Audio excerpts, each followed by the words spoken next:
সিউড়ির আমাইপুরে রেশম তীর্থ বাগানে রহস্যজনক অগ্নিকাণ্ড। তদন্তে পুলিশ।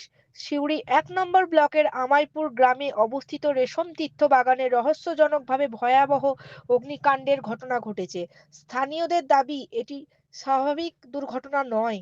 প্রথমে স্থানীয়রা আগুন নিয়ন্ত্রণের চেষ্টা করলেও পরে দমকল বাহিনী এসে পরিস্থিতি সামাল দেয়। ক্ষয়ক্ষতির পরিমাণ এখনো নির্ধারণ হয়নি। কেউ কেউ একে পরিকল্পিত নাশকতা বলে সন্দেহ করছেন। পুলিশ ও দমকল বিভাগ আগুনের প্রকৃত কারণ জানতে তদন্ত শুরু করেছে। হ্যাঁ।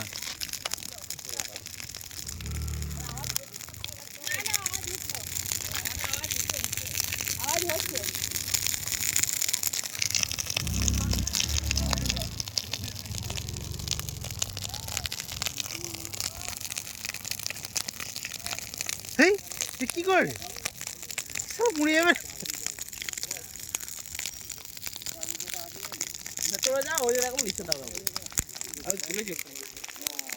এটা মারাত্মক খবর হবে।